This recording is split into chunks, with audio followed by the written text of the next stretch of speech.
Bien, mesdames et messieurs, bonsoir. Bienvenue à la bibliothèque de l'Alcazar. On ne va pas trop attendre puisqu'on a privilégié ceux qui viennent à temps, surtout que la bibliothèque ne ferme pas trop tard et donc ça nous laisse quand même le temps un peu d'échanger pour cette soirée donc avec Alain Père. On est très heureux de l'accueillir un peu dans sa maison puisqu'il a beaucoup travaillé, connu et il continue à suivre les archives qui sont si riches de cette bibliothèque de l'Alcazar. Donc je tiens à remercier vraiment toute l'équipe de la bibliothèque qui nous accueille non seulement pour cette conférence, ce dialogue autour de Camus et des Cahiers du Sud, Sénac, Audisio et quelques autres.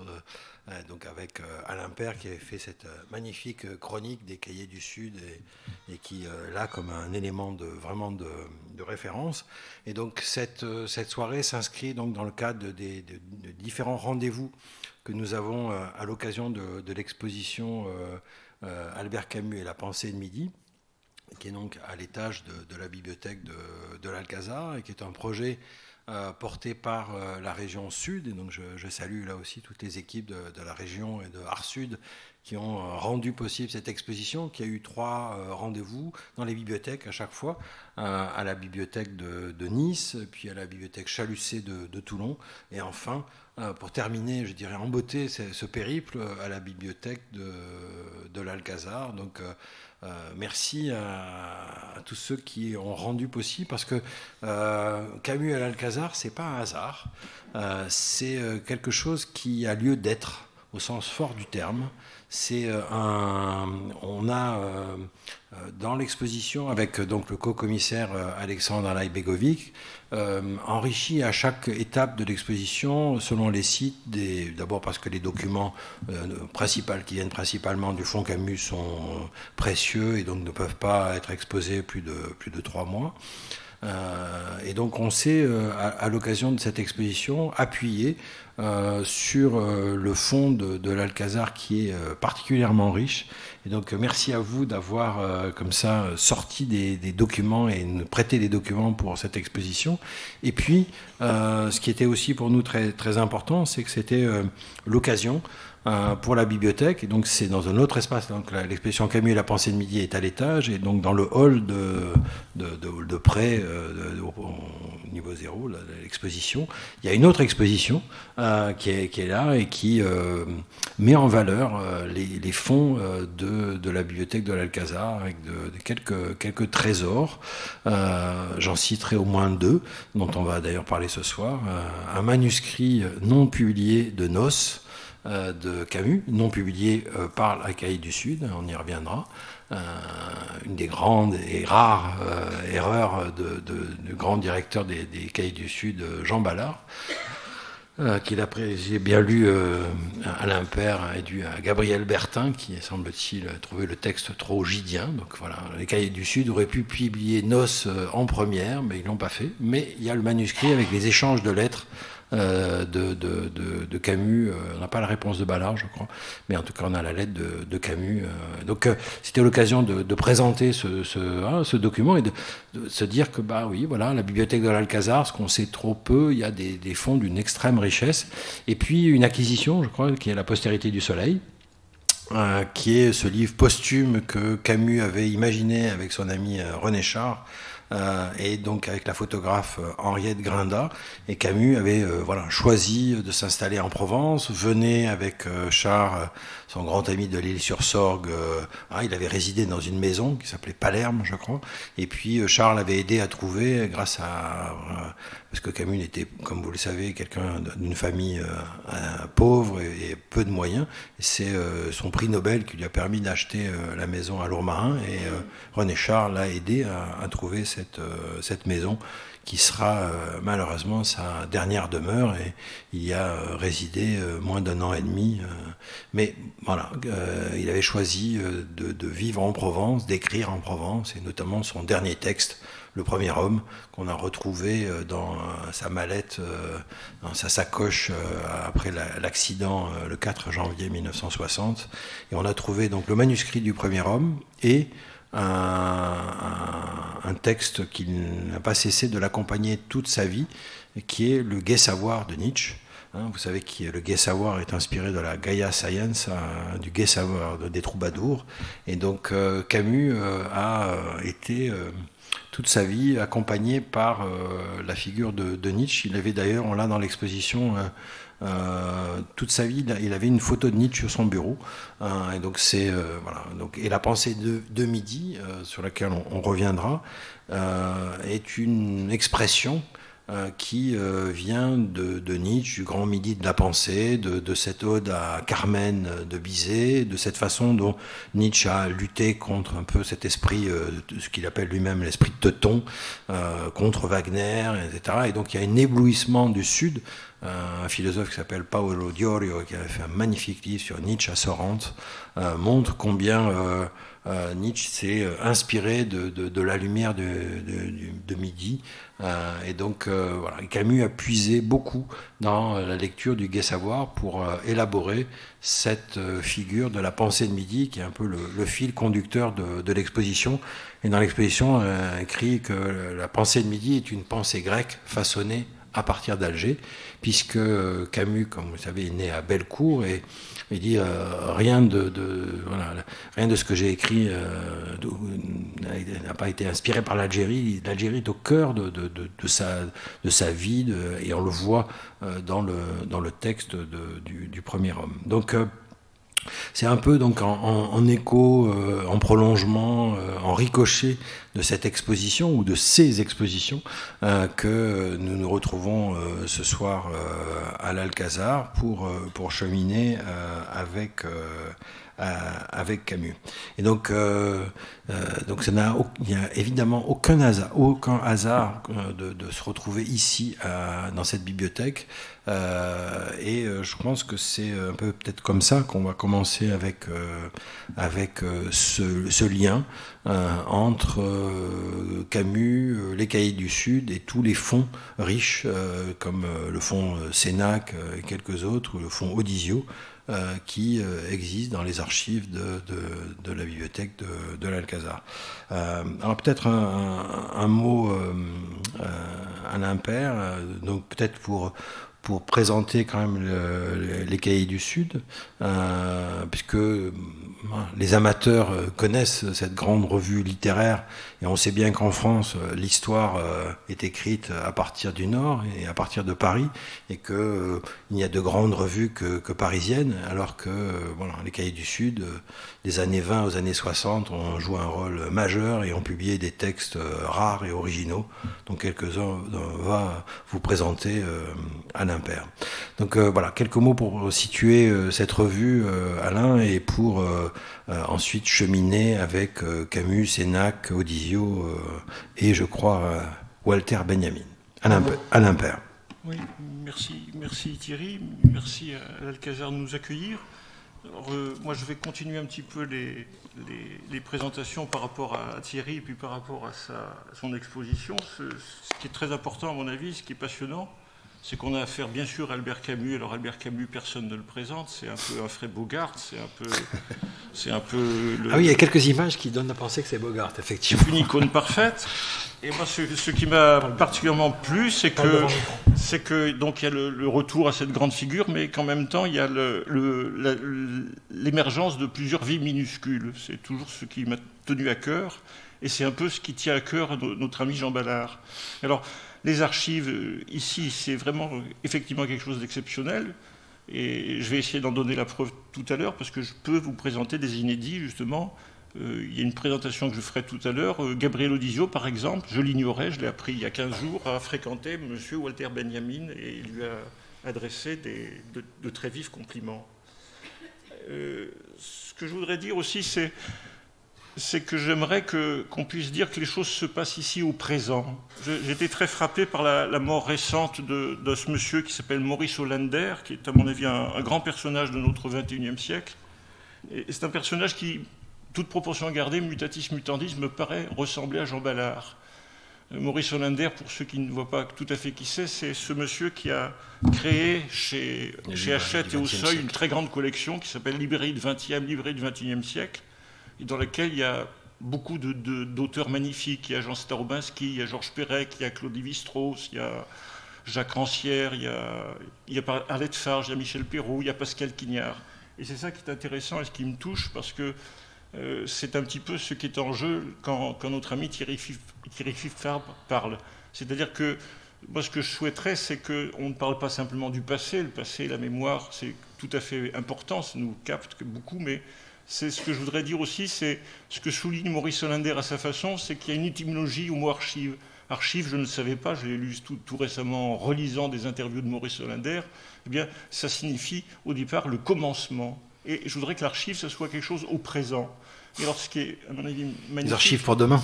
Des archives pour le présent, peut-être pas pour après-demain, peut-être pour le futur, mais pas forcément quelque chose de poussiéreux qu'on va soulever.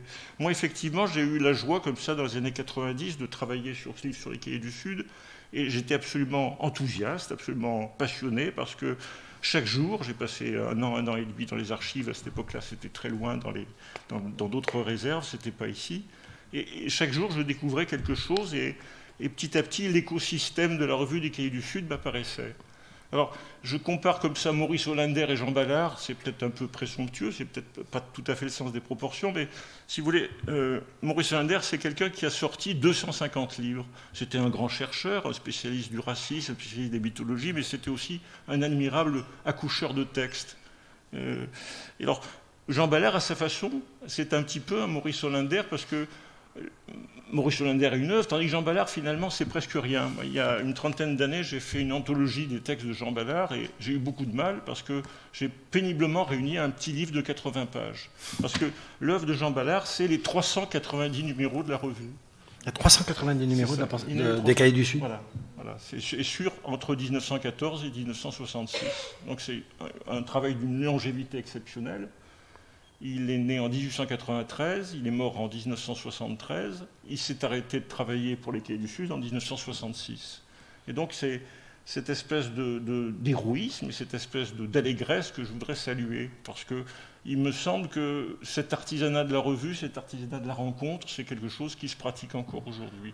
Voilà un petit peu ce que je voudrais annoncer. Alors, quant à Jean Ballard, nous avons tous un cours Jean Ballard maintenant à côté du Vieux-Port, parce qu'au 4e étage d'une maison, il y avait justement ce qu'on appelait le grenier des Cahiers du Sud. Au 4e étage, il y a eu pendant des années, justement, depuis à peu près 1923, l'époque où il y avait simplement un quai au bord un quai qui prolongeait le cours d'Estienne-d'Orve, le quai de la Joliette. C'est l'endroit où, comme ça, sont sans arrêt passés peut-être quelques-unes des figures les plus marquantes de la littérature, parce que c'est un endroit où M. Paul Valéry ou M. André Gide, mais aussi des gens comme André Breton, comme Paul Éluard, ont surgi des prix Nobel, des gens comme Asturias qui sont venus là. Et ce qui est absolument inouï... Et puis Simone Veil et Walter Benjamin, justement. Peut-être que ça, Simone Veil et Walter Benjamin, si on parle des années 1940, oui, tout à fait. Et qui sont, pour ce qui est de Walter Benjamin, c'est la première fois qu'il a été publié en français. Donc tout le monde parle aujourd'hui de cet immense philosophe qui, comme vous savez, est parti de Marseille, n'a pas eu de visa. Hein, c'était la quête inespérée d'un visa, comme l'a écrit si bien Anna Segers. Et Walter Benjamin a cheminé pour s'échapper du nazisme et est mort à Port-Bou, où il y a un immense monument, œuvre faite par un grand artiste israélien qui descend dans la mer. C'est absolument éblouissant. Et donc c'est vrai qu'il faut imaginer cet écosystème qu'est une revue. Qu'est-ce que c'est une revue? C'est quelque chose qui aimante. Donc, comme des limailles, mais au lieu de limailles de fer, c'est des limailles de sens. Et qui fait que des écrivains, des penseurs, des artistes se retrouvent et essaient d'imaginer à partir d'eux. Donc à partir de Marseille. Alain Père me dit souvent que les Cahiers du Sud se sont faits contre Marseille. Sans doute, c'est une partie de l'establishment qui n'en voulait pas. mais ça s'est fait quand même à partir de Marseille, et notamment en se nourrissant de ces... à ce moment-là, le grand agent de circulation, c'est pas Internet, ce sont les paquebots. Et donc Ballard a ce génie de pouvoir être connecté et de faire circuler la revue, obtient de la publicité, et voilà, la revue circule comme ça, elle se pollinise dans le monde à travers les paquebots, les différentes compagnies qui faisaient Florès et qui étaient si importantes à partir de Marseille. Et on voit bien que les Cahiers du Sud est une revue d'une ville-port. Elle est, de ce point de vue-là, c'est une revue monde, quoi. Et bon, on parlait d'Asturias, je crois qu'avoir lu qu'il avait découvert justement sur un bateau les cahiers, et que voilà, il y a cette dimension-là qui est notamment reliée très fortement Marseille à Alger. Et donc peut-être que c'est l'occasion, Alain, d'évoquer cette figure qui est à l'ouverture de l'exposition, qui est donc qui est la figure de Gabriel Audizio, qui a joué un rôle si important avec son ami Louis Broquier, qui était un homme des messageries, et l'au-delà de Suez, qui était les textes préférés de mon ami Jean-Claude Izzo. Et donc Audizio est une figure qui a beaucoup compté pour les Cahiers du Sud. C'était un allié substantiel, pour prendre cette expression de Jean Ballard, mais c'est quelqu'un qui a rendu possible tout un travail, toute une pensée de la Méditerranée dans les années 30.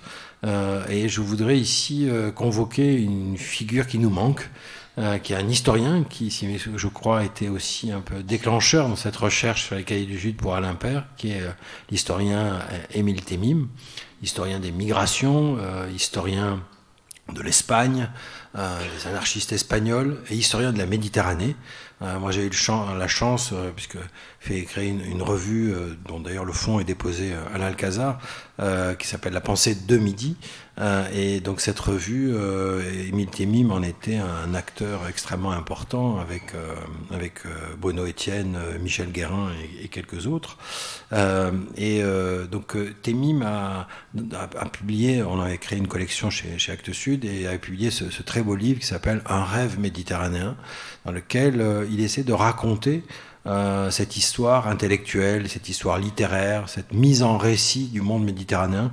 Moi, je parle volontiers de la Méditerranée comme une identité narrative, pour reprendre cette expression de Paul Ricoeur. C'est-à-dire que la Méditerranée n'existe que pour autant qu'elle se raconte. C'est une invitation à raconter des histoires. Il était une fois, voilà, ou il était plusieurs fois même, la Méditerranée. Et Temim raconte si bien ce rêve méditerranéen, qui est un rêve largement porté par les acteurs des revues, les revues qui sont créées à Alger, Rivage, Terrasse, Sud, la première revue aussi de Camus, homme de théâtre, et cet écosystème intellectuel, cet aimant qui fonctionne et qui est dans une circulation pas simplement maritime, mais une circulation intellectuelle. Il faut voir que sur les paquebots, voilà, il y a des marchandises, mais il y a aussi des biens et des valeurs et des idées et des textes qui circulent, et notamment entre Marseille et Alger, puisque Audizio, qui venait né à Marseille et qui travaillait pour l'OFALA, qui dirigeait l'OFALA, qui est un office en Algérie, a joué un rôle si important. Alors peut-être que voilà, évoquer un peu la figure de Audizio, des liens avec les Cahiers du Sud, et on évoquera aussi après les liens entre Audizio et Camus, et aussi ces rendez-vous manqués et ces rendez-vous plus réussis avec les Cahiers du Sud. Oui, on peut continuer comme ça. Alors moi, je voudrais continuer de rendre hommage à Émile Temim, qui est quelqu'un que nous aimons tous beaucoup, et sur lequel il faut comme ça essayer de faire une identification. Moi, j'aime beaucoup comme ça raconter les portraits, les biographies de quelqu'un. Émile était, on va l'appeler comme ça, je me permets ça, bien qu'il était beaucoup plus âgé que moi, mais c'était quelqu'un de très très fraternel. Eh bien, Émile était le fils d'un juif kabyle et d'une mère qui était du Pays Basque. Et cet homme-là est né à Bayonne, et à l'âge de 10 ans, il a vu arriver, en 1936, la guerre d'Espagne. Et c'est quelque chose qui l'a infiniment marqué, puisque la guerre d'Espagne, l'Algérie, la Méditerranée et Marseille étaient complètement au cœur de ses réflexions. Et ce qui est très surprenant, c'est que cet homme-là a fait énormément de livres, et on va en parler tout à l'heure. Il a, par exemple, fait une biographie de Jean Sénac. Et tout ça, c'est aussi, à mon avis, la vertu des archives. Je le croisais justement lorsque je travaillais mon livre sur les cahiers du Sud, et il était exceptionnel parce que moi je suis d'une certaine lenteur et il avait une espèce d'agilité par rapport aux archives qui était absolument fabuleuse. Il adorait ça. Et il était capable de trouver dans la bonne caisse le renseignement dont il avait besoin. Moi j'étais en train de m'occuper de la littérature, lui il me dit il faut qu'on parle mieux de la vie matérielle des cahiers du Sud, comment fonctionnent les abonnements, comment fonctionne la publicité. Et il décrochait immédiatement ce qui était nécessaire. Alors, il avait comme ça une espèce de grande affection pour Gabriel Audisio, dont on peut continuer de parler. Gabriel Audisio... Oui, tout le monde, autant Camus, on a lu, tout le monde, les grands textes de Camus sont connus, mais à l'époque, le maître, quand on est à Alger dans les années 30, c'est pas Camus, c'est Gabriel Audisio. Il est plus âgé, et c'est lui qui est fait autorité, qui va être un peu l'inspirateur. Donc parlons un peu de Audisio, il faut le présenter, parce que ces livres ont été heureusement réédités par Gallimard, mais jusqu'ici, la figure d'Audisio, en dehors des connaisseurs des cahiers du Sud, assez peu connue. Donc si tu peux en dire quelques mots. C'est un cas très singulier. Je parle toujours des vies minuscules parce que je vais dire des énormités. Je vais dire, par exemple, que ce n'est pas un grand poète, ce n'est pas non plus un grand écrivain, mais c'est un excellent inspirateur et c'est un homme qui fait médiation. Et on a besoin de médiation. Or, par exemple, ce qu'on peut voir, là, tout à l'heure, je vais vous montrer les documents qui sont comme ça projetés, mais qui sont très peu lisibles. Alors, prenons le fond méditerranéen de l'Alcazar. Il y a un énorme fonds qui est consacré à Gabriel Audisio. Le fils de Gabriel Audisio, qui s'appelait Michel Audisio, qui était un docteur, psychiatre, après beaucoup de complications, a fini par donner l'intégrale du fonds de son père à l'Alcazar. Et dans ce fonds, par exemple, il y a pas moins de 300 lettres de Francis Ponge. Parce que Francis Ponge et Gabriel Audisio se sont connus dès l'âge de 18 ans. Francis Ponge, c'est un type très coriace, très énorme, très autoritaire. Et il faisait comme ça une espèce d'exceptionnelle exception pour Gabriel Audisio, parce qu'il avait connu à 18 ans, quelque part à Strasbourg, quand il faisait Hippocagne, leur professeur de philosophie s'appelait Jules Romain. Et il y a une amitié absolument extraordinaire sur 60 ans qui s'est développée entre Audisio et Francis Ponge. Et puis l'autre homme, parce que c'est vraiment un homme par excellence de haute fidélité. L'autre compagnon de Gabriel Audisio, c'est évidemment l'un des plus grands poètes de Marseille, à savoir Louis Broquier. Et pendant des années, ils ont sans arrêt correspondu. Une partie de leur correspondance a été publiée par Roger Duchesne. Alors, c'est un homme qui a donc produit un livre assez singulier, assez intéressant, qui s'appelait Jeunesse de la Méditerranée. Alors, c'est là où je voulais comme ça placer mes documents autour de Gabriel Audisio et de Walter Benjamin, parce que pas plus tard qu'il y a 10 jours, j'ai eu la joie de trouver quelque chose, à savoir 2 lettres de Walter Benjamin et Gabriel Audisio. Vous voyez que ça continue dans les archives. Il y a des choses à trouver. Et alors, la première lettre est très sympathique. Ils sont en train de se rencontrer quelque part dans un café de Paris. Et, de Marseille. Non, c'est à Paris. C'est à Paris qu'il se trouve, parce que c'est à l'époque où... Gabriel Audisio a 3 lieux. Il est à Paris, il est à Alger, il est à Marseille. Et à cette époque-là, il travaille à Marseille, dans cet office, à Paris, cet office que nous disions. Et Walter Benjamin, alors je n'ai pas produit la première lettre, lui dit, mais si vous voulez qu'on se rencontre et qu'on se reconnaisse, eh bien vous verrez, je porte toujours avec moi un cahier rouge. Et donc c'est comme ça qu'ils se sont aperçus. Moi, ce cahier rouge, je trouve ça magnifique. Alors, sur ces documents qu'on voit très très mal, il y a la petite écriture absolument minuscule de Walter Benjamin. Et Benjamin vient de lire ce livre dont on parle avec Émile Témine, qui s'appelle Jeunesse de la Méditerranée, qui est à mon avis un livre fort, parce que c'est un livre manifeste. C'est là où justement Gabriel Audisio attaque ce qu'il appelle Rome et la latinité, et il explique que Rome, ce n'est qu'un moment de la Méditerranée, il faut parler des autres cultures, il faut parler de l'héritage judéo-arabe, et non pas simplement de la latinité. Alors, c'est très bref ce que je vais vous lire, parce que vous n'arrivez pas à lire ici, mais il dit « Votre livre m'a appris que chez vous, la fidélité aux idées ne le cède pas à la persistance des images qui vous occupent. » C'est-à-dire, ça c'est un petit peu justement le secret de Gabriel Audisio. C'est un homme qui n'a pas énormément d'idées, il a des idées forces, mais il y a en lui une espèce de paganisme, une espèce d'amour de la Méditerranée, et c'est la confrontation entre cette espèce d'univers sensible et quelques idées qui fait l'armature de son ouvrage. Je voudrais m'arrêter justement là-dessus, Alain, parce que il faut voir que c'est un moment clé sur lequel aussi Temim souligne fortement. C'est que à ce moment-là, dans les années 30, il y a un grand phénomène politique dont malheureusement on reparle beaucoup aujourd'hui, qui est le fascisme. Et le fascisme est une glorification de Rome, de la Rome antique.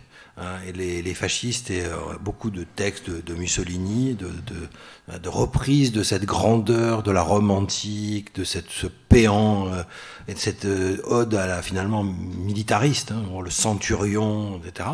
Et il y a tout un mouvement de la Méditerranée latine qui est un mouvement authentiquement raciste, antisémite, dont Louis Bertrand, qui se présentait comme le chantre de la colonisation, le Barès de la colonisation, et qui a beaucoup écrit sur l'Algérie et donc Odysseau, avec sa trilogie, Jeunesse de la Méditerranée, Le sel de la mer et Ulysse ou l'intelligence, va être un de ceux qui, à partir d'Alger, vont lutter très violemment, très ardemment, dans un combat intellectuel et d'une vision du monde, pour défendre une Méditerranée syncrétique, où justement la place de la dimension africaine, de la dimension arabe, de la dimension berbère existe, et et c'est ce qu'on va retrouver chez Camus.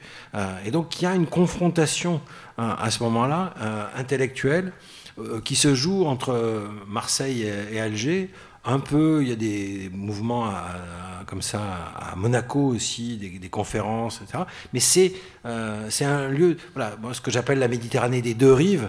Eh bien, ce que Berck a appelé la Méditerranée des deux rives, eh bien, c'est quelque chose qui s'élabore entre les Cahiers du Sud et les Charlot, Odysseau à partir d'Alger. Et on voit que c'est des lignes de partage qui ont un écho très fort aujourd'hui encore. C'est-à-dire que cette vision unilatérale, le discours, écoutez ce discours sur le grand remplacement, ou ce discours de l'héritage maurassien, encore un homme d'ici, de Martigues, qui l'alliance du nationalisme et du régionalisme, ça a peut-être quelques résonances très contemporaines des discours que l'on entend aujourd'hui. Mais il faut bien voir que Odysseau et Ballard, les Cahiers du Sud, joue un rôle pour essayer de faire émerger une autre vision de ce monde méditerranéen, et qui vont avoir une très forte empreinte dans la pensée de Camus. Et les premières pensées, mais ce qu'il écrit dans La Maison Mauresque, qu'on montre dans l'exposition, ce qu'il commence à écrire avec la revue Rivage, le manifeste qu'il fait en 1936. Camus est engagé dans le théâtre, il est au début membre du Parti communiste en Algérie, et il va démissionner du Parti communiste en Algérie parce que justement on n'a pas une place suffisamment importante donnée aux Algériens. Et donc il y a un engagement. On a montré aussi la misère de la Kabylie. Il est journaliste à Alger Républicain, et il va la Grèce qu'il appelle la Grèce en haillons. Il va montrer cette misère et ce combat. Donc Camus, il fait pas semblant, et il a l'inspirateur de cette Méditerranée un peu syncrétique, et à ce moment-là Gabriel Odysseau, qui faut bien voir que tout ce monde-là s'inscrit dans un temps colonial. Et ils ne sont pas du tout dans une perspective d'indépendance de l'Algérie. On en est loin dans les années 30. Même s'il commence à y avoir, avec le centenaire de la colonisation, et ce que Berck appelle le péant colonial, un réveil de l'idée. Comme il n'y a pas d'espace littéraire, culturel et artistique pour les Algériens, eh bien, le mouvement national va commencer à s'élaborer, le Shir Ben Badis, etc. Mais c'est les prémices, et donc on ne peut pas dire qu'ils sont dans ça. Et Camus ne s'inscrit évidemment pas dans une perspective d'indépendance, mais il s'inscrit quand même dans une reconnaissance du fait arabe, kabyle, de la reconnaissance d'une Algérie pour laquelle il va combattre. Et de ce point de vue, vous voyez que ce qui se trame, on a l'impression que le monde des revues est un monde élitistes. C'est des petits. Oui, sauf que comment dire, ce sont des noyaux de pensée. Et on ne résiste pas si on n'a pas de conviction. Et c'est à travers ces revues que s'élaborent les éléments de la pensée qui vont essaimer ensuite dans les journaux, dans le débat public, etc. Et donc, Audisio est un peu voilà, la figure qui va nourrir et inspirer Camus et qui, Camus va petit à petit monter en reconnaissance avec évidemment la publication de L'Étranger, la guerre, voilà, rédacteur en chef de combat et la place éminente qu'il va prendre. Et donc, vous voyez comment les choses se jouent mais d'emblée entre Marseille et Alger, où les Cahiers du Sud sont un peu un pont intellectuel tout à fait significatif. Et peut-être qu'on peut revenir à un épisode que j'aimerais bien que Alain Père raconte un peu plus loin, de ce manuscrit de noces non édité par les Cahiers du Sud et de la figure donc de Edmond Charlot, qui est donc le premier éditeur. On a mis quelques très beaux documents et premiers textes publiés par Camus aux éditions Charlot dans cette librairie qui s'appelait les vraies richesses, pour reprendre le titre d'un texte de Jean Giono. Avant qu'on parle des vraies richesses et de mon Charlot, je voudrais revenir une fois à Émile Témine et dire à quel point justement il a été clairvoyant et que M. Walter Benjamin avait compris les mêmes choses qu'Émile Témine, curieusement. Parce que ça, c'est dans le manuscrit que vous arrivez mal à lire. Donc, Benjamin continue ses congratulations à Gabriel Audisio et lui dit « J'ai horreur de l'idolâtrie mussolinienne et vous avez écrit des choses extrêmement pertinentes et c'est parmi les plus courageuses que je viens de lire. » Et dans le document suivant, il dit « Il y a deux personnes à qui je vais parler de votre livre. C'est Madame Adrienne Monnier. Adrienne Monnier, c'était la dame qui, du côté de l'Odéon, était la défenseur de James Joyce. » Et rien que ça. Rien que ça, oui, parce que c'était important à cette époque-là. Et puis, Benjamin va dire, mais à quelqu'un qu'il aime beaucoup, dont il est un proche ami, avec qui il joue aux échecs, eh bien, il va raconter à Bertolt Brecht qu'il existe un livre de Gabriel Audisio. Je trouve ça tout à fait magnifique. Et puis il se trouve qu'il y a un très beau texte de Hannah Arendt qui n'était pas encore connu. D'ailleurs, Hannah Arendt a écrit à Camus, on a retrouvé avec Alexandre dans les archives cette lettre. Donc Hannah Arendt, qui va être très connue pour sa pensée antitotalitaire, elle aussi était une grande amie de Walter Benjamin et elle a fait un magnifique petit livre d'ode à la pensée traversante et traversière de Walter Benjamin. Donc, vous voyez comment ces réseaux intellectuels qu'on peut reconstituer grâce aux archives et au travail des historiens est si important. Alors, Noces. Alors, Noces, c'est pas très compliqué. C'est en 1937, Albert Camus a très peu publié, et il croise justement dans la librairie d'Edmond Charlot, Les Vraies Richesses, rue Charras, Jean Ballard. À cette époque-là, ces gens ne se connaissent pas tellement, mais ils voient très bien qui ils sont. Et il va lui écrire une lettre tout simple, qui est reproduite au premier étage, au rez-de-chaussée de l'Alcazar. Il lui dit, 19 octobre 1937, « Je vous serais reconnaissant de bien vouloir examiner ces pages et me dire si vous les accepteriez pour votre revue. Je ne sais trop comment m'excuser de cette liberté, mais vous assure de mes fidèles sentiments. » Et alors ça, ce n'est pas rien, donc c'est les Noces à Tipasa, c'est 9 pages, et on les retrouve évidemment dans les œuvres complètes, dans la Pléiade et partout. Et alors, il s'est trouvé que... Camus a 24 ans. Hein. Camus a 24 ans, Ballard a une quarantaine d'années à cette époque-là. Et il s'est trouvé que le conseil de rédaction des Cahiers du Sud a examiné le manuscrit d'Albert Camus, il a refusé. Alors l'homme qui a refusé ce manuscrit, c'est un homme que j'ai en grande affection, parce que c'est un personnage essentiel des Cahiers du Sud, c'est un inconnu, il s'appelle Gabriel Bertin. Gabriel Bertin, dans les années 30, c'était l'homme de confiance de Jean Ballard. C'est-à-dire que justement, quand Bertin disait « ça, c'est pas bon », Jean Ballard s'exécutait. Parce que Ballard avait de très bonnes intuitions, mais de temps en temps, Bertin disait qu'il faisait des ballarderies, c'est-à-dire des conneries. Et en l'occurrence, donc, Ballard s'est incliné parce que Bertin ne voulait pas de ce texte. Et c'est très paradoxal parce que la morale des Cahiers du Sud, c'est justement toujours, non pas de publier des auteurs consacrés, mais de publier des jeunes auteurs. Et Gabriel Bertin, à cette époque-là, dans les années 30, c'était un homme qui était un très simple comptable quelque part dans la Joliette, rue de la République, mais tous les jours, il se passionnait pour la littérature. Et il avait, si vous voulez, quatre ouvrages, paraît-il, racontait-il, autour de lui. Nous sommes en 1930, il était passionné par John Dos Passos, par William Faulkner, et par Cervantes, et par Henri Michaud.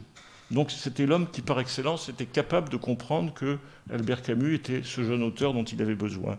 Et c'était lui qui avait forgé, justement, si vous voulez, la philosophie des Cahiers du Sud. À savoir que ce ne sont pas les auteurs consacrés, ce sont des gens qui ont une espèce de gaucherie, mais qui ont une espèce d'aventure de l'esprit qu'il faut choisir. Et là, ils ont dérogé à cette grande règle. Ça arrive. Ça arrive à tout le monde, voilà. Alors, Proust ce a qui été est merveilleux, refusé. c'est la grandeur de Camus, parce qu'il y a un autre texte qu'il faut immédiatement produire. Moi, je l'ai réécrit dans un article de mon journal La Marseillaise. Plus tard, bien entendu, Camus et Jean Ballard resympathisent, non seulement parce que Camus ne lui en a pas voulu, c'était pas grave du tout à ses yeux qu'on refuse son texte, mais parce que Ballard a eu quand même les gestes qu'il fallait. C'est-à-dire qu'à cette époque-là, Albert Camus dirige une troupe de théâtre et il joue un soir la Célestine. Et un soir, parce qu'il y a des liaisons constantes entre Alger et Marseille, Ballard a des billets gratuits de compagnie de navigation, il vient fréquemment à Alger. Et bien un soir, alors qu'il y a peut-être 30 personnes qui assistent à la mise en scène et à la représentation de la Célestine, Jean Ballard vient féliciter les acteurs, vient féliciter le metteur en scène Albert Camus. Et du coup, le 24 novembre 1957, c'est-à-dire quelques jours après la remise du prix Nobel, voilà comment Albert Camus répond quand Ballard le félicite pour l'obtention de son prix Nobel. Alors, tout le monde connaît la fameuse lettre à Louis Germain, parce que la première personne que Albert Camus remerciait, c'est son instituteur. Qu'on le retrouve dans l'exposition. On retrouve de très belles photos. Par exemple, j'indique qu'il y a une très belle photo de Camus et d'Audisio qui est quelque part. Et on va parler de Jean Grenier aussi. On va parler de et puis avec les télégrammes. Il y a un télégramme de Faulkner avec des fautes de français, mais écrit en français. Il y a un télégramme de Mouloud Feraoun qui salue Camus pour l'Algérie. Donc il y a des choses qui sont fortes de ce prix Nobel qui a mobilisé et qui est là, quoi. Donc, alors voilà comment Camus remercie Ballard qui le félicite pour l'obtention de son prix Nobel. « Je n'ai pas oublié ce soir d'Alger où vous êtes venu dire votre sympathie aux jeunes gens dont j'étais, qui venaient de monter la Célestine. Depuis, cette sympathie m'a été fidèle. L'honneur excessif qui m'est fait ne peut éclipser, s'il s'en faut, les vraies richesses de ma vie, qui sont l'amitié et la lumière de nos pays. Je vous redis seulement ici mes fidèles sentiments et ma gratitude. » Grand panache et grand homme, c'est M. Camus. Oui, mais on voit voilà, cette dimension, je dirais, solaire qui existe dans cette amitié. Et c'est pas ces histoires littéraires sont pas des anecdotiques. Elles sont constitutives d'une façon de voir le monde. Et donc, pour prolonger cette dimension-là, cet écho Camus, les Cahiers du Sud, je voudrais vous donner à entendre un extrait d'un texte qui pour moi a été extrêmement marquant, dont la première publication, qui est un texte qui est dédié à René Char, qui est publié dans le numéro spécial que l'on a mis d'ailleurs dans l'exposition, qui s'appelle Permanence de la Grèce, qui est un des numéros spéciaux de la revue Les Cahiers du Sud. Et donc Camus donne ce texte qui s'appelle L'exil d'Hélène, pour donner peut-être une notation personnelle. Moi, il se trouve que dans les années 80, j'ai vécu un an au Caire, où je faisais des études d'arabe, et puis bon, je m'ennuyais un peu dans ce cours un peu compassé de langue, et donc je faisais un peu l'école buissonnière, et j'allais dans un café magnifique à Babelouk qui s'appelle le café Houria, le café de la Liberté, qui était d'ailleurs l'épicentre de toute la révolution au moment de Tahrir en 2011. Et donc ce café Houria, ou d'ailleurs un café où on peut boire de la bière en plein centre du Caire, j'avais amené avec moi les volumes de la Pléiade, et donc j'ai découvert ce texte. J'avais 25 ou 26 ans, et donc c'était pour moi fulgurant d'avoir ce texte de Camus, L'exil d'Hélène. Et c'est dans ce texte que, pour la première fois, Camus évoque cette figure de la pensée de midi. Donc je vais vous donner un extrait de l'ouverture de ce texte, qui est une des plus belles images à mes yeux de parler de la Méditerranée, et puis les fragments de la fin, mais ça donne, je trouve que on a besoin de la musique, de la langue d'un écrivain. Donc l'exil d'Hélène. La Méditerranée a son tragique solaire qui n'est pas celui des brumes. Certains soirs, sur la Mière, au pied des montagnes, la nuit tombe sur la courbe parfaite d'une petite baie et des eaux silencieuses montent alors une plénitude angoissée. On peut comprendre en ces lieux que si les Grecs ont touché au désespoir, c'est toujours à travers la beauté et ce qu'elle a d'oppressant. Dans ce malheur doré, la tragédie culmine. Notre temps, au contraire, a nourri son désespoir dans la laideur et dans les convulsions. C'est pourquoi l'Europe serait ignoble si la douleur pouvait jamais l'être. 1948, il y a l'expérience de la guerre, etc. Et à la fin, on voit comment la résonance de ce texte, encore aujourd'hui, fait sens. L'ignorance reconnue, le refus du fanatisme, les bornes du monde et de l'homme, le visage aimé, la beauté enfin, voici le camp où nous rejoindrons les Grecs. D'une certaine manière, le sens de l'histoire de demain n'est pas celui qu'on croit. Il est dans la lutte entre la création et l'inquisition. Malgré le prix que coûteront aux artistes leurs mains vides, on peut espérer leur victoire. Une fois de plus, la philosophie des ténèbres se dissipera au-dessus de la mer éclatante. Ô pensée de midi, la guerre de Troie se livre loin des champs de bataille. Cette fois encore, les murs terribles de la cité moderne tomberont pour livrer, âme sereine comme le calme des bers, la beauté d'Hélène. C'est beau comme de l'antique, non? Voilà. Effectivement, quand on lit ça, c'est des textes qui changent le cours de l'existence. Moi, je disais que j'étais occupé d'une revue qui s'appelle La pensée de midi, ça vient de là.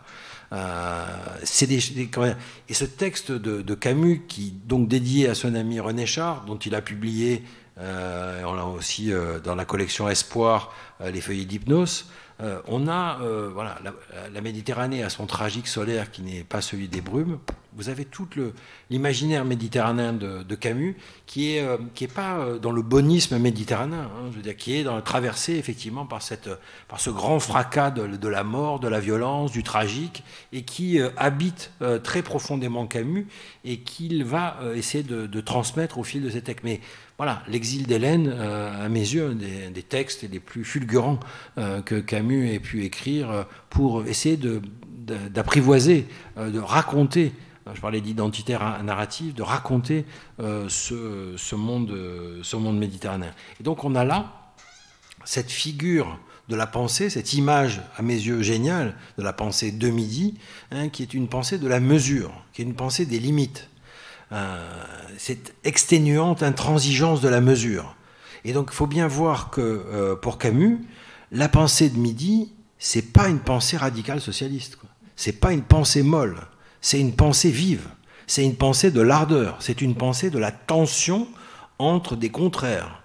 Et l'exténuante intransigeance de la mesure, cette quête des limites, est une quête qui est sans arrêt, travaille la pensée et la vie de Camus.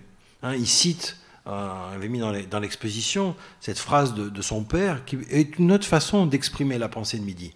Un homme, ça s'empêche. Regardez cette sagesse, cette philosophie comme manière de vivre. Un homme, ça s'empêche, ça veut dire il y a des choses qu'on ne fait pas. Voilà, il y a des choses qu'on ne fait pas. Et c'est ça, la quête des limites, c'est cette intransigeance qu'il s'agit de rechercher, et c'est en ce sens-là que la pensée de midi est une pensée vive, une pensée nécessaire à notre temps, dans ce monde de la démesure et dont on voit les dévastations climatiques et autres. Donc de ce point de vue-là, la pensée de midi est une pensée formulée au XXe siècle, inspirée par Nietzsche, mais qui a véritablement un horizon pour notre temps. Et quand on lit effectivement Camus, et donc voilà, importance d'une revue publiée dans les Cahiers du Sud, 1948, Permanence de la Grèce, avec de très beaux textes d'écrivains et autres, Georges Théotokos et quelques autres. Donc on voit comment le travail des revues peut faire émerger de la pensée, et c'est ça qui, je crois, a lieu d'être. Je vais revenir la revue tout de suite, mais je voudrais redire aussi combien ton exposition me convient, parce qu'il y a des images que je trouve très fortes. Ce qui est très beau, à mon avis, dans cet ensemble de documents que tu mets en scène, c'est qu'il y a la voix de Camus, il y a ses écrits, mais il y a les référents immédiats. C'est-à-dire qu'on voit les rues d'Alger, on voit la librairie d'Edmond Charlot qui est toute petite, elle fait 5 mètres sur 6, il y a un espèce de petit escalier, et c'est là que de temps en temps venait travailler Albert Camus. Et moi j'ai en mémoire quelqu'un que vous connaissez peut-être qui s'appelait Jean Simon. Jean Simon était libraire à Vent du Sud pendant des années. Il est mort il n'y a pas très longtemps, il avait 88 ans, et Jean Simon a quelque part appris à lire grâce à Edmond Charlot, grâce à la librairie des vraies richesses. C'était un fils d'avocat, il n'avait pas tellement de culture, mais il a découvert la littérature grâce à la librairie d'Edmond Charlot.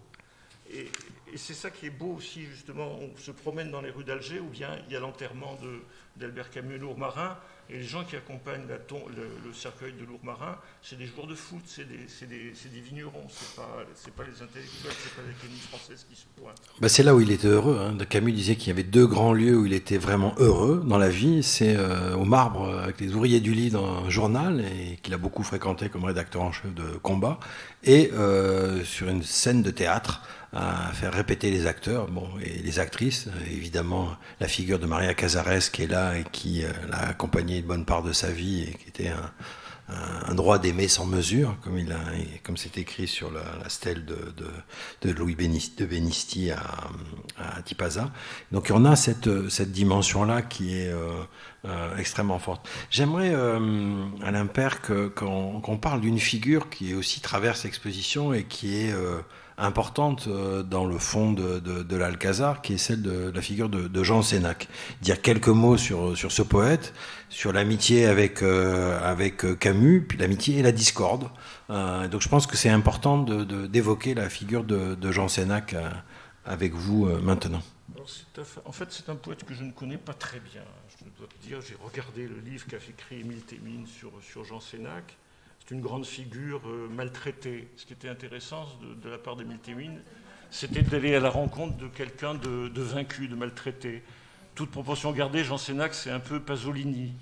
C'est un garçon qui a fait scandale, qui était homosexuel, qui était dissident, et qui, au départ, donc, a été clairement soutenu par Albert Camus. Il y a un livre, comme tu disais, qui figure dans sa collection d'espoir. Et il a été trop intransigeant et on pense qu'on l'a assassiné dans des conditions tout à fait sordides. Alors, il y a une revue aussi qu'on a mis dans l'exposition, qui est une revue qui avait été créée avec René Char, qui s'appelle Empédocle, qui est une revue, encore une fois, des revues qui naissent, et donc où Jean Sénac écrit pour Empédocle, et où Sénac tarabuste Camus, et donc il y a des échanges. Et en fait, il va y avoir une discorde entre eux qui va s'agrandir au fur et à mesure de la violence en Algérie. Donc Camus est mort en 60, donc il n'a pas connu l'indépendance de l'Algérie, et il est au départ, il cherche une troisième voie. C'est-à-dire qu'il n'est évidemment pas très loin des tenants d'extrême droite et ceux qui feront l'OAS et qui combattent pour l'Algérie française, qui veulent exclure les Arabes de leur pays, etc. Mais en même temps, Camus, il se sent algérien, comme une bonne partie de ceux qui sont des Français ou des Européens d'Algérie, qui sont là depuis plusieurs générations, et pour qui cette terre est devenue la leur, et qui s'y sont extrêmement attachés, et qui se voient un avenir. D'ailleurs, c'est quelque chose qui aurait pu avoir lieu si la violence n'avait pas été telle et la guerre n'avait pas pris de telles proportions. Et donc Camus va échanger avec Sénac, et il y a dans les correspondances des choses assez magnifiques, notamment il y a des textes qui ont été publiés dans un livre sur Camus, les réflexions de Camus et sur le terrorisme. Et donc Jean Sénac va prendre fait et cause pour l'indépendance de l'Algérie, se rallier aux acteurs du combat politique, du FLN, etc. Ce qui n'est pas du tout le cas de Camus. Et donc il y a une phrase qui m'a extrêmement frappé, donc, où Camus va très vivement dénoncer les actes terroristes commis par, notamment après la bataille d'Alger, etc. Et donc on a mis dans l'exposition des images de l'attentat du casino de la Corniche. Mais Camus n'est pas hémiplégique. Quand il combat le terrorisme, il dit que c'est une cause Enfin, la réflexion de Camus sur le terrorisme, elle est là aussi extrêmement forte pour d'autres temps. Vous savez que dans la pièce Les Justes, il réfléchit, etc., sur le nihilisme, etc. Et il prend cette figure de quelqu'un qui doit lancer une bombe contre l'archiduc de la famille du tsar, qui incarne l'oppression, etc. Et le terroriste, le combattant, refuse de lancer la bombe. Il refuse de lancer la bombe parce qu'à côté de l'archiduc, il y a 2 enfants. Et c'est tout le débat des Justes, c'est de dire aucune cause politique peut justifier qu'on tue 2 enfants. Et c'est la pensée des limites, encore une fois. À la violence, il faut assigner une limite. Et donc, dans la controverse avec Sénac, il dit ce n'est pas possible de mettre des bombes dans un café, etc. Rien ne peut justifier ça. Le combat politique, oui. Le combat éventuellement de la violence contre des militaires, oui. Et Camus lutte contre la torture. Et ce qu'on ne sait pas, parce qu'on a beaucoup dit que Camus avait été silencieux après l'appel sur la 3e voie, où il se fait huer des 2 côtés, et après il n'y a plus d'espace de parole pour lui, mais en fait, on a trouvé dans les archives des dizaines de lettres où Camus fait des demandes de grâce de gens qui étaient condamnés à mort, des militants algériens, et qu'il sauve. Donc il n'est pas du tout inerte, il est silencieux parce qu'il estime qu'il n'a plus de parole possible au moment de la guerre. Alors voilà, c'est pas un indépendantiste, il n'est pas rallié à la cause de l'indépendance algérienne, il est en tension et en confrontation avec Sénac par rapport à ça, mais il y a, c'est toujours cette espèce d'entre-deux, de pensée, quand il essaie de tenir les 2 bouts pour essayer de trouver une 3e voie, certes impossible, puisque le combat d'indépendance qui naît après 1945 est inéluctable, mais les formes que cette indépendance a prises, Camus les récuse très fortement et essaie de trouver une ligne de crête. Et donc ils vont finir par ne plus se parler du tout avec Sénac. Et après, évidemment, la mort précoce de Camus fait que Sénac a cheminé, mais Sénac est resté effectivement en Algérie, a fait des émissions de radio très connues, a été une figure qui a contribué à l'émergence du mouvement poétique en Algérie dans les années 60, et il est mort, je crois, en 1973, effectivement assassiné. On ne sait pas si c'est une histoire de mœurs ou si c'est une histoire politique, parce qu'évidemment il était assez contestataire et que depuis 1965 les militaires avaient pris le pouvoir avec Boumedienne, et donc l'effervescence de la révolution algérienne s'était un peu tue dans un autre... Donc on est dans cette histoire des 2 rives, là encore, entre Camus et Sénac, qui est, je crois, tout à fait intéressante à appréhender. Et pour enchaîner, mais pas sur le simple, ce qui est passionnant aussi dans cette exposition, c'est que on est confronté au grand fracas du siècle. Par exemple, il y a le moment où Jean-Paul Sartre est extrêmement agressif à l'encontre d'Albert Camus. Mais ce qui est précieux dans ton exposition, c'est que plusieurs fils continuent d'être noués. Et ça, justement, c'est peut-être la vertu de la revue, une fois de plus. Parce que moi, j'ai comme ça souvenir d'un monsieur qui appartenait au comité de rédaction des Cahiers du Sud, qui fut un journaliste au Provençal, qui s'appelait Léon-Gabriel Gros, que quelqu'un comme Jacques Bonadier a bien connu. Eh bien, Louis-Gabriel Gros disait, mais c'est pas grand-chose une revue, mais c'est comme la bonté, ça entretient l'espérance. Et c'est ça qui est précieux. Et toutes ces histoires que tu racontes, que nous racontons, ça a une vertu très simple, c'est qu'il n'y a pas d'œuvre pour un homme tout seul. On est toujours comme ça confronté avec des médiations, des dialogues, des confrontations qui font que les choses existent. Et si on peut faire une résurgence, si on peut comme ça faire sortir de l'oubli des personnages comme Odisio, comme Jean Sénac, c'est la vertu de l'archive, c'est la vertu de ces histoires-là. C'est important. C'est pour revenir effectivement cette notion des archives vives, c'est là où des lieux aussi, comme des bibliothèques qui conservent des manuscrits, qui conservent des textes, qui conserve des revues, qui conserve des échanges de lettres, toutes les épistolaires qui sont pas des vieilles lunes. C'est-à-dire, c'est pas des choses simplement poussiéreuses, etc. C'est à partir de là que des histoires nouvelles peuvent s'écrire. Et on le voit bien quand on essaie quand on a fait avec Alexandre Alebegovic l'exposition. On est allé à plusieurs reprises dans le fonds Camus, qui est à la bibliothèque de la Méjeanne, déposé à la bibliothèque de la Méjeanne à Aix par la famille Camus. Eh bien, on a redécouvert des documents qu'on pensait plus vraiment être là, ne trouver. Et on peut écrire donner à lire d'autres facettes qui, au fond, invitent à lire et à relire Camus. Et c'est, je pense, le propre d'une œuvre. Une œuvre, c'est que c'est inépuisable. Vous savez, il y a des livres qui vous tombent des mains, ou quand vous les avez lus, vous avez oublié même ce que vous avez lu une semaine après. Eh bien, la force d'une œuvre, et c'est le cas, je crois, de la plupart des textes de Camus, c'est que vous ne les oubliez pas. Et même quand vous les relisez, vous vous rendez compte de la richesse. Faites l'expérience du Premier Homme, que ce livre posthume que heureusement Catherine Camus a publié et qui annonce, après la chute, dans l'exposition, elle a mis que la chute était l'envers de la pensée de midi. On le voit effectivement, Camus si triste. Ce texte qui, à mon avis, est magistral, écrit à Amsterdam, au Mexico City, dans une vision.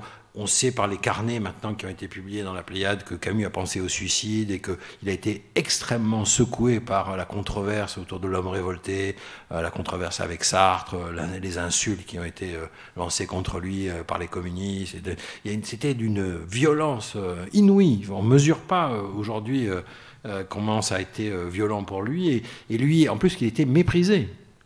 C'était un pied noir d'une famille pauvre à Paris, et on le regardait, lui il n'était pas normalien comme quelqu'un qui est. Il y a des textes assez plus que désobligeants de Sartre et toute la camarilla des temps modernes sur Camus. Camus, il se sent pas à sa place à Paris, il n'est pas heureux à Paris. Et il y a comment la chute est le premier rebond. Relire La Chute aujourd'hui, c'est un texte sombre, mais en même temps, c'est le texte d'un qui. Et le Premier Homme en est un autre exemple. Je vous donne un troisième exemple que moi j'ai redécouvert aussi, qui est un texte extrêmement fort, parce là aussi, on dit que dans sa littérature, Camus n'a pas parlé de la guerre, etc., qui est une nouvelle qui s'appelle L'Hôte, qui est d'ailleurs une des plus belles adaptations en BD faite par Jacques Ferrandez, qui est un chef-d'œuvre, et c'est cette histoire d'un instituteur, un gendarme lui amène un prisonnier algérien, et il veut pas s'en occuper, et puis finalement il va sur le chemin, il lui propose de prendre le chemin qu'il veut, où d'un côté il va être incarcéré, et de l'autre il va, et quand je laisse les points de suspension, lisez L'Hôte. Au fond, on fait tout ça pourquoi ? Je ne sais pas si c'est pour donner de la joie ou de l'espérance, en tout cas pour se recharger de sens. Et quand on lit les textes de Camus, quand on les relit, on s'aperçoit que ça tient.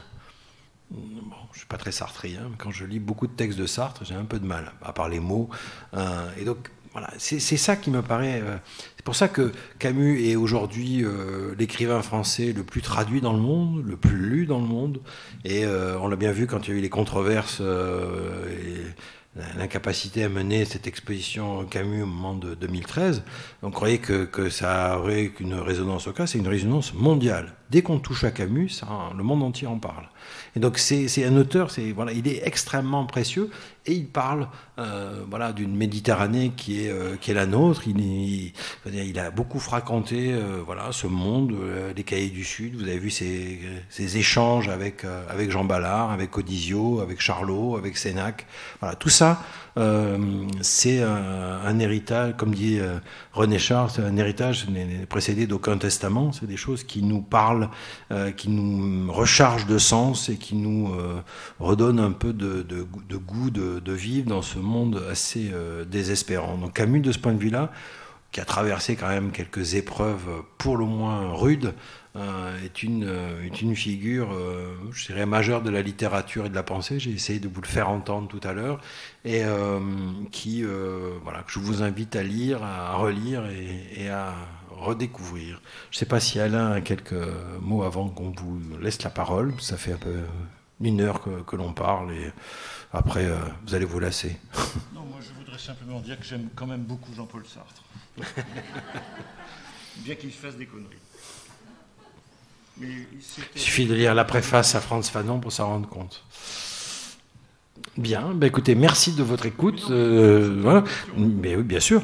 Et donc, on va vous laisser la parole. Je sais qu'il y a un micro, donc Florence Ballong qui nous a accompagné pendant toute la durée de l'exposition de la région, et qui a été vraiment, qui a veillé à ce que cette exposition puisse se faire. Donc, je voudrais la remercier et la saluer, comme l'équipe de l'Alcazar qui nous accueille pour cette exposition qui a pas mal finalement, je crois, d'échos, beaucoup de gens qui passent pour la voir, et il me semble que c'est une façon encore de transmettre à partir de Camus. Donc écoutez, la parole est à vous pour une bonne demi-heure, ou le temps que vous voulez. On a un peu de temps pour échanger. Voilà. Merci.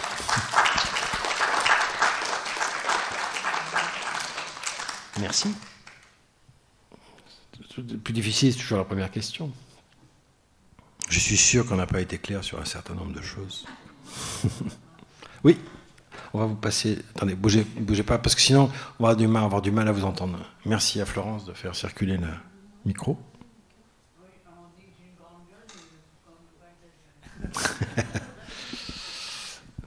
Oui, c'est une image. Personnellement, j'étais professeur de littérature, et Camus, c'est l'auteur dans lequel je me retrouve le mieux, personnellement. Hein. Et pourquoi ?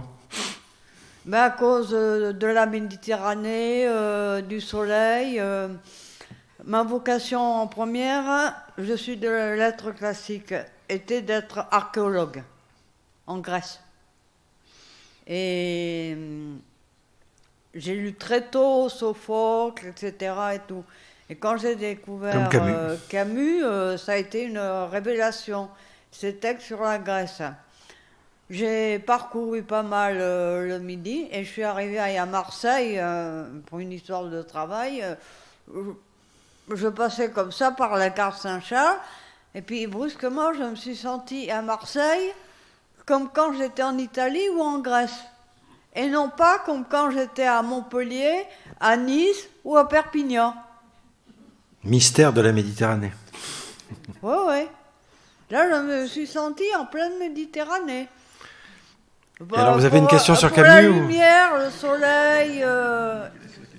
Alors que j'ai vécu longtemps à Montpellier, Alors, est-ce que vous avez une question sur Camus ? Excusez-moi. Hein ? Est-ce que vous avez une question sur Camus ? Question sur Camus. Ou un commentaire, je ne sais pas. C'est difficile, là, parce que j'y adhère. C'est un auteur que je retrouve tout le temps, que je redécouvre. Conseil de lecture. Question, j'en aurais beaucoup, je ne sais pas trop par où commencer. Bon, une, pour commencer. Si vous voulez, on vous laisse un peu de temps, et puis on vous redonne la parole tout à l'heure. Qui était vraiment Albert Camus ? Un pied noir ? Non. Un Français ? Non.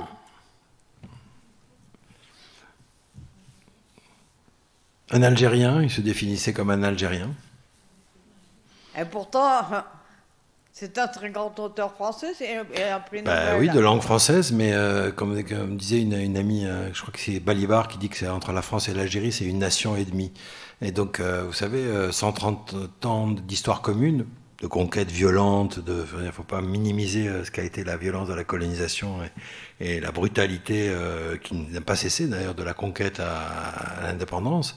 Mais il n'en reste pas moins que Camus voilà, il est né à Bellecour et que son imaginaire, il le dit à plusieurs reprises, son imaginaire est lié profondément à l'Algérie. Donc sa sensibilité, elle est là.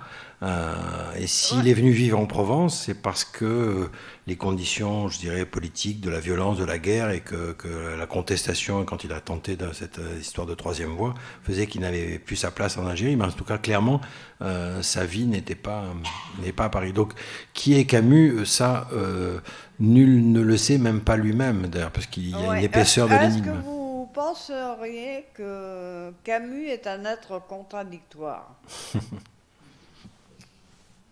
J'ai pas de réponse là-dessus. Personnellement, j'ai une réponse, mais est-ce que... J'ai envie de continuer sur la Méditerranée, quoi. Vous êtes une personne qui a fait qui était enseignante de lettres, etc., qui connaît le grec. Ce qui est merveilleux, c'est chez les gens dont on parle, par exemple René Char et Albert Camus, ne sont pas des gens qui ont fait de grandes études, mais c'est des gens qui étaient évidemment passionnés par Héraclite ou par Sophocle. Il les lisait dans les traductions. Alors, moi, je pense à Gabriel Odisio, je voudrais comme ça associer les comportements sensibles, les comportements physiques et puis la culture. Odisio, il a fait Hippocane, il a fait Cagne, et donc il lisait très bien Sophocle et les tragiques. Mais aussi, c'était un monsieur qui, comme ça, aimait l'aviron. Les grandes joies, ça a été de faire de l'aviron sur la rade de Marseille. Bah oui, mais il était de Bellecour et il aimait aussi le beau monde. Voilà. C'est les contradictions, c'est les étages de la vie qui se superposent et qui font une très belle unité. Pour moi, il n'est pas contradictoire. Il est les deux à la fois. Parce que M. Héraclite vous dirait que tout est dans le contradictoire. Tout est dans le contraire. Je posais la question. Eh ben, on la laissera en suspens, puisque nous, on n'a pas toutes les réponses, mais je pense que les éléments, je ne sais pas si vous avez vu l'exposition, mais les tensions, l'exténuante intransigeance de la mesure montrent la portée des contradictions et des tensions qui peuvent exister chez Camus. Et après, que chacun se fasse l'idée ou l'image de Camus qu'il veut bien avoir. Est-ce qu'il y a d'autres questions?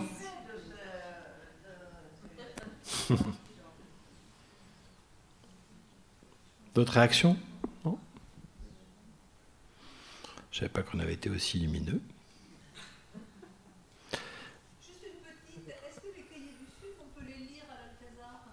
Oui, bien sûr, ça, Brigitte vous le dirait, ça, oui, tout à fait. On peut venir les consulter au troisième étage, en salle matrimoniale. Voilà. Et puis, si vous voulez tout savoir sur les Cahiers du Sud, l'histoire, la chronique des Cahiers du Sud est accessible, je pense, en prêt. Voilà. Mais les numéros, on en trouve encore dans des librairies de livres anciens, des choses comme ça. Les numéros spéciaux ont été réédités. Génidoc et l'homme méditerranéen, par exemple, des choses comme ça. Donc oui, ça circule encore, les Cahiers du Sud, et ça se lit très bien. En tout cas, c'est très émouvant d'avoir cette revue en main, et on voit l'immense travail qui a été accompli à partir de Marseille. Voilà, maintenant, je pense qu'on prend mieux la mesure du capital symbolique que représente cette revue ici, de la centralité qu'elle a finalement créée sur le plan littéraire à partir de Marseille. Et une autre question concernant est-ce qu'il y a eu un texte de Camus où il affine en quelque sorte sa différence avec les partisans de l'indépendance algérienne et les partisans de l'Algérie française? Oui, il y a tout ce qu'on appelle ces chroniques algériennes qui sont publiées chez Gallimard. Vous avez aussi 4 volumes de la Pléiade qui sont magnifiquement faits, donc qui sont très exhaustifs, et dans lesquels il y a aussi des choses qu'on a découvertes, qui sont tous ces carnets qui sont très riches. Et on voit tout ça aussi, sa correspondance. Et bon, je vais vous donner 2 exemples, un sur l'Algérie et l'autre pour souligner le caractère assez visionnaire, en tout cas. Un qui est donc des textes qui sont... Gallimard a aussi édité l'ensemble des éditos, des textes de Camus en Combat, dans le journal Combat. Et là, on se rend compte que Camus a tout de suite saisi, à la différence de ses contemporains, la violence qui était à l'œuvre, et notamment à propos des massacres de Sétif et Guelma. Donc il faut voir que le 8 mai 1945, tout le monde défile à Marseille, et les troupes coloniales qui ont d'abord libéré Marseille, les tabors marocains et tirailleurs algériens en particulier, et qu'au même moment, à Sétif et à Guelma, c'est un massacre. Et ça, je veux dire, c'est le moment où le miroir se brise. Parce que beaucoup de gens qui ont fait la guerre pour libérer la France vont être massacrés. Alors il y a un massacre d'abord d'Européens, il y a d'abord une manifestation qui est réprimée, un massacre d'Européens, une centaine, 120 je crois m'a dit une historienne. Et après, on est au moins aux alentours de 10 000 morts. Et pour que l'humiliation soit encore plus grande, il y a des reconstitutions historiques où on montre la reddition, etc. Donc Kateb Yassine, qui a été pris à ce moment-là, bon, c'est le choc de sa mère va en devenir folle parce qu'elle va croire qu'il est mort. Et donc, voilà, c'est un moment. Et Camus, dans Combat, parle de cette violence-là, alors que tout le monde s'en fout. On ne regarde pas ça, puisque c'est la libération. Et Camus, lui, il regarde ça. Et il dit, attention, il se passe quelque chose d'extrêmement grave, il faut arrêter ça tout de suite. Donc il y a un côté, comment dire, c'est le propre, je pense, aussi des grands intellectuels, des grands écrivains, ce sont des plaques sensibles, hein, c'est des sismographes, quoi. Et donc ils captent ce qui se joue en Algérie. Autre élément qui est, à mon avis, aussi incroyable, c'est le texte qui est publié, vous pouvez le retrouver, qui est le texte que Camus écrit au moment des 2 bombes nucléaires d'Hiroshima et Nagasaki. C'est un des très rares intellectuels à dire que les hommes se sont donné la capacité de se détruire. Il n'est pas du tout dans la célébration de cette démesure encore. On a toujours cette pensée de midi, cette pensée de la mesure. Il perçoit très très bien comment l'arme nucléaire, et on voit encore ce qui est en train de se passer avec la Corée en ce moment, ou avec l'Iran, le débat, enfin bon, combien c'est une menace absolument considérable. Et il l'écrit, je n'ai plus en tête les citations, le texte est lumineux. Et donc il y a cette capacité de Camus de percevoir ces dimensions-là. Et donc ces textes-là, franchement, c'est édité chez Gallimard, donc vous pouvez, j'imagine, ils sont à l'Alcazar. Et donc, à côté de l'exposition qui est dans le hall, il y a beaucoup de livres de Camus qui sont en prêt à la bibliothèque. Et c'est une belle invitation à aller découvrir. Je vous en prie. Attendez, il y a une dame derrière vous. On va privilégier... Non ? Je vous en prie. Quand même. Allez-y. Comment définiriez-vous la liberté camusienne ? J'ai pas de réponse. Je peux pas vous faire. Je suis pas là pour faire un cours de philosophie, et donc contradictoire.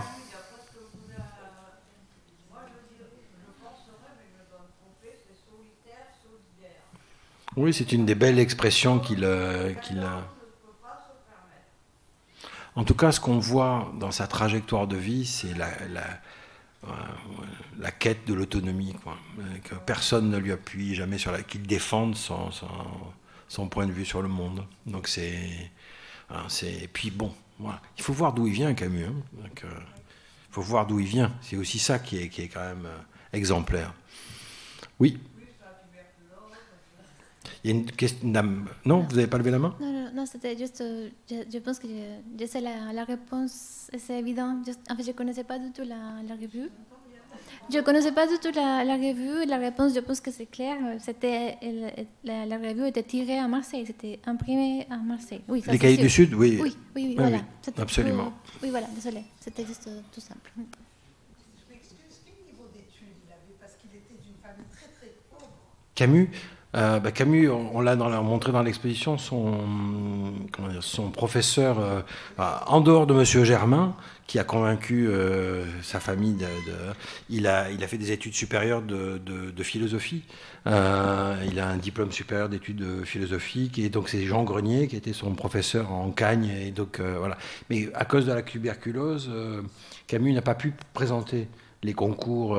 Il aurait pu être professeur, et peut-être que dans sa misère, c'est aussi une chance, parce que justement, il n'est pas normalien. Il a suivi il est devenu journaliste parce qu'il fallait qu'il gagne sa vie avec sa plume. Et voilà, c'est un journaliste de pensée qui après était dans un rapport à l'écriture, à la littérature, Il y a toujours un triptyque chez Camus, qui est un roman, une pièce de théâtre, un essai. C'est comme ça qu'il construisait son œuvre et qu'il avait charpenté intellectuellement. Et donc, il est dans ce rythme-là, dans ce triptyque-là.